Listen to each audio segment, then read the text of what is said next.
जय हिंद दोस्तों और सभी लोगों को हमारे चैनल मैथ विद पे बेहद स्वागत है। तो जैसा कि आप सभी लोगों को पता है कि बिहार में टीचर की भर्ती लगातार चल रही हैं और साथ में यूपी में यूपी टेट काफ़ी फॉर्म फिल हो रहा है। तो इसीलिए हमने एक मैथ की सीरीज़ शुरू की। इसमें लिखा जरूर है बीपीएससी टीचर, लेकिन ये सभी टीचिंग एग्ज़ाम के जो क्वेश्चन मैं करा रहा हूँ इसमें सभी टीचिंग एग्ज़ाम के लिए क्वेश्चन हैं। आप लोग बताइएगा कि किस एग्ज़ाम के लिए हम सीरीज़ शुरू करें। वैसे तो यूपी टेट आने वाला का पेपर जल्दी जल्दी होगा, तो मैं सोच रहा हूँ उसी के रिगार्डिंग बेसिक क्वेश्चन शुरू किए जाएँ जो बेसिक क्वेश्चन मैथ में आते हैं, ठीक है। और सीटेट के लिए, ताकि बीपीएससी टीचर के लिए, ठीक है। तो चलते हैं, देखिए कुछ क्वेश्चन करा रहे हैं। पहला क्वेश्चन है परसेंटेज का, ठीक है। यदि किसी पुस्तक की कीमत में 20% की वृद्धि हो जाए, यदि किसी पुस्तक की कीमत में 20% की वृद्धि होती और फिर 20% की कमी हो जाए, तो ये बोला, बताओ शुद्ध परिवर्तन कितना होगा। बताओ कितने परसेंटेज की कमी होगी या कितने परसेंटेज की वृद्धि होगी, ये पूछ रहा है। मतलब पहले एक बुक की कीमत है मान लो 50 रुपये, एक बुक की कीमत कितनी है, 50 रुपये है, या 100 रुपये मान लेते हैं, कीमत कितनी है, 100 रुपये है। एक किताब की कीमत कितनी है, 100 रुपये। कितनी मान लेते हैं, 100 रुपये मान लेते हैं कि एक किताब की कीमत कितनी है, 100 रुपये। तो अब देखो 100 रुपये अगर है तो पहले अगर इसमें 20% की वृद्धि होगी तो मतलब 100 में 20% की मतलब 20 रुपये की वृद्धि होगी। ये परसेंटेज कैसे निकालते हैं, ये तो निकालते हैं जैसे। तो इसमें जब वृद्धि हो जाएगी तो कितना रुपये हो जाएगा, 120 रुपये हो जाएगा। कितना रुपये हो जाएगा, 120 रुपये। मतलब जब 20% की वृद्धि होगी तो कितने रुपये हो गए, 120 रुपये। अब फिर कह रहा 20% कमी हो गई, तो 120 का 20% कितना होगा। देखो 120 का 20% निकालेंगे तो 120 गुणे 20 और बटे क्या कर लेते हैं 100, ऐसे निकला जाता है। यहाँ देखो एक एक कट गया, एक एक कट गया, कितना 12 दूना 24, कितना आ गया 24 रुपये। कितना 24 रुपये कमी हो जाएगी। तो अब जब आप 120 में से 24 रुपये घटाओगे, 24 रुपये घटाओगे क्योंकि कमी हुई है, तो रुपये कितना बचेगा 96। तो पहले से कितने रुपए कम हो गए, 4। तो इसका मतलब 4% की कमी हुई। कितनी कमी हुई, 4%, 4 रुपये, 4% की, 4% की कमी हुई है। अगर आप इसको डाइट करना चाहते हो तो फॉर्मूला होता है x plus y plus x गुणे वाई बटे 100, ठीक है। जो वृद्धि होगी उसको प्लस में रखेंगे और जो लॉस होगा उसको माइनस में। तो वृद्धि दर कितने की है, 20%, तो इसको प्लस में रखेंगे, +20। फिर क्या है, कमी है तो -20, ठीक है। फिर प्लस लगाएंगे, वृद्धि है तो 20, हानि है तो -20 और बटे 100। देखो ये 20 तो कट जाएगा, 2 दूनी 4, ऊपर कितना आ जाएगा 400, काहे का प्लस माइनस माइनस, और नीचे कितना आ जाएगा, नीचे कितना आ जाएगा 100 है ही है, माइनस यहाँ लग जाएगा, ठीक है। सॉरी कट गया, तो माइनस यहाँ लग जाएगा, ठीक है। तो 0 0 कट गया, कितना बचा -4, ऐसे भी लग सकते हैं। ये भी एक फॉर्मूला होता है, ठीक है। बस आपको ध्यान नहीं देना है ऐसे क्वेश्चन में। इसमें क्या बोला गया है कि 20, अब आप लोग क्या सोचोगे, यार 20% की पहले क्या कर दी, वृद्धि कर दी, और 20% बाद में घटा दिया, तो ये तो भाई बराबर हो गया, ना हानि हुई ना लाभ हुआ। तो ऐसा नहीं है, पहले 20% बढ़ाया गया तो मान लो 100 रुपये, किसी चीज़ की कीमत 100 रुपये, तो कितना हो जाएगा 120 हो जाएगा।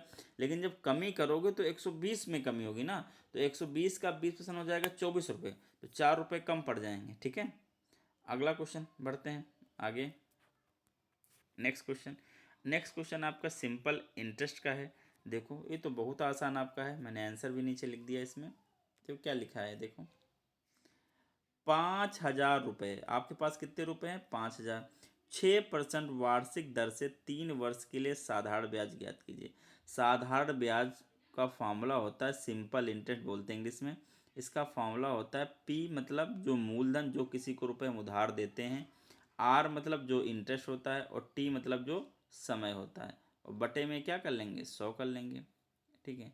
तो P हमारे पास कितना है 5,000, कितना है 5,000, और आर कितना है 6%, समय कितना है 3 साल, और बटे में कितना आएगा 100।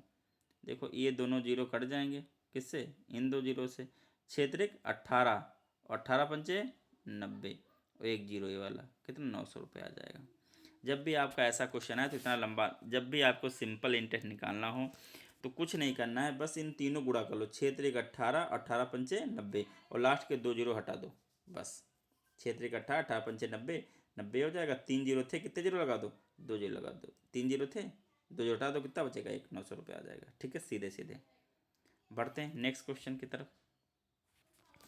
अगर आप लोग कहेंगे तो इसका मैं बेसिक आंसर भी बताऊंगा आप लोगों को। ठीक है, ये तो मैं छोटा सा वीडियो ऐसे बना रहा हूँ। अब देखो ये क्वेश्चन, बहुत क्वेश्चन ऐसे आते हैं, आप देखो इसको। ए किसी कार्य को 12 दिन में और बी उसी कार्य को 15 दिन में करते हैं। यदि दोनों मिल जाए तो कार्य कितने समय में हो जाएगा? मतलब ए है, एक काम को 12 दिन में करता है, बी उसी काम को 15 दिन में अकेले कर सकता है। अगर दोनों मिलके करें तो काम कितने दिन में हो जाएगा? तो इसका एक तरीका फार्मूला भी होता है। फार्मूला ये होता है कि ए गुणे बी, मतलब इन दोनों का काम करना, मतलब 12 से मान लो ए काम करता है 12, तो 12 और गुणे क्या कर लो 15, और नीचे दोनों क्या कर लो जोड़ दो 12 + 15 का, तो ये फॉर्मूला होता है। मान लो सबके फॉर्मूला अगर नहीं आता तो गुणा कर लो। देखो ऊपर कितना है 12 गुणे 15 है, ऊपर भी गुणा ना करो, ऐसे रखो। नीचे देखो 5 2 7 और 1 1 2, 27 आ गया। देखो काटो 3 से, 3 से काट लो। 3 9 27, 3 25 15, 3 3 का 9, 3 100 12, 4 पंचे 20, कितना हो जाएगा? 20/3। 20/3 दिन में काम, एक काम कितने दिन में करेंगे? 20/3 दिन में एक काम को ये करेंगे। आगे से सॉल्व करेंगे। ठीक है, अगर दूसरा मेथड लगाते हो वैसे कैसे करेंगे तो वो भी देखो। देखो उसमें क्या करते हैं, उसमें ये करते हैं, उसमें हम लोग ये करते हैं, एक सेकेंड, उसमें क्या करना है, सबसे पहले ये निकालना है कि ए किसी काम को 12 दिन में करता है, तो ए का एक दिन का काम, एक दिन में कितना काम करेगा? 1/12 करेगा। और बी एक दिन में कितना काम करेगा? 1/15 करेगा, 1/15 करेगा। तो दोनों मिलकर एक दिन में कितना काम करेंगे? ए प्लस बी एक दिन में कितना काम करेंगे? तो क्या करोगे? 1/12 और प्लस 1/15 क्या कर लोगे? गुणा, जोड़ लोगे। जो आएगा उसका क्या कर दोगे? उल्टा कर दोगे, तो हमारे पास आ जाएगा टोटल काम। ठीक है, कितने दिन में काम होगा।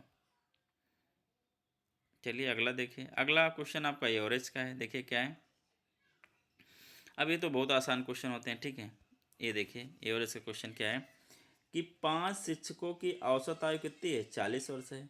नए शिक्षक के आ जाने पर औसत कितना होता है? 42 होता है। नए शिक्षक की आयु क्या होगी? तो 5 शिक्षक की अगर औसत आयु 40 है तो औसत आयु कैसे निकलती है? सभी शिक्षक की आयु बटे 5। तो अगर सभी शिक्षक की कुल आयु निकालें तो क्या करोगे? 5 को 40 से क्या कर दो गुणा, तो कितना आ जाएगा? 5 को 200 आ जाएगा। अब जब शिक्षक हो गए 6 तो औसत कितना हो गया? 42 हो गया। तो 142 से गुणा कर लो। 6 दूनी 12, 6 चौक 24 से 25, कितना हो गया? कितना? 52। मतलब पहले टोटल एज कितनी थी? 200, और जब एक व्यक्ति और आ गया तो टोटल एज कितनी होगी? 200 मतलब 52 एक्स्ट्रा। कितना एक्स्ट्रा हुआ? 52। तो उसकी एज कितनी थी? 52 ईयर होगी। ठीक है, आगे बढ़ते हैं। अगला एरिया से रिलेटेड है। ठीक है, सब लगभग मैंने सभी चैप्टर्स लेने की उम्मीद की है 5 क्वेश्चन में। सभी तो नहीं आएंगे, 5 चैप्टर आ जाएंगे अलग अलग। एक मैदान 20 मीटर लंबा, मैदान जो है 20 मीटर लंबा है, ये लंबाई होगी 20 मीटर, और 15 मीटर चौड़ा, 15 मीटर चौड़ा है। इसका क्षेत्रफल निकालना है। तो ये आयत है, 20 लंबा है, 15 क्या है? चौड़ा है। तो लगा लो आयत कितना लगा? लंबाई गुणे चौड़ाई। तो 20 गुणे 15 करोगे, 15 0 15 29 कितना आ जाएगा? 300। 300 उसका क्या हो जाएगा? क्षेत्रफल हो जाएगा। लेकिन बोला है इसका डायगोनल, मतलब बिकड़ने का, तो बिकड़ कौन सा होता है? ये पाइथागोरस लगा दो। पाइथागोरस क्या कहते हैं? कड़ का स्क्वायर लंब का बराबर लंब का स्क्वायर प्लस आधार का स्क्वायर। तो जो बिकड़ होगा उसको मान लेते हैं बी बराबर वो अंडर रूट सीधे से लगाओ, क्या करो? लंबाई का वर्ग और प्लस चौड़ाई का वर्ग, दोनों कर लेंगे।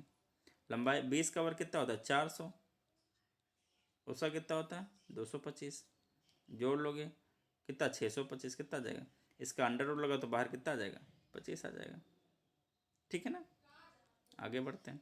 ये 5 क्वेश्चन मैंने लिए थे। ठीक है, ये पाँच ही क्वेश्चन है। ठीक है, इनके आंसर दिए गए। पहले में 4%, दूसरे में 900, दूसरे में 6, मतलब काटोगे इसको 20/3 को तो यही आएगा। 52 साल, एरिया 300 और डायगोनल 25। ठीक है, तो आप लोगों को अपना बताना है कि एक्यूरेसी कैसी थी, क्या है, क्या आपके पास कोई और प्रश्न ऐसे मतलब शुभकामनाएं, ठीक है आप लोगों को। तो आप लोग बताइएगा कि किस टॉपिक पे हम वीडियो बनाना स्टार्ट करें। आज का पहला वीडियो तो थोड़ा सा मैंने जल्दी किया और थोड़ा सा, ठीक है, हो सकता बहुत दिनों के बाद मैंने आज वीडियो बनाए हैं, तो अब कोई कमी होगी तो आप लोग ज़रूर बताइएगा, ठीक, उसको सुधारा जाएगा, ठीक है। ओके, जय हिंद दोस्तों, मिलते हैं नेक्स्ट वीडियो में, तब तक के लिए बाय बाय।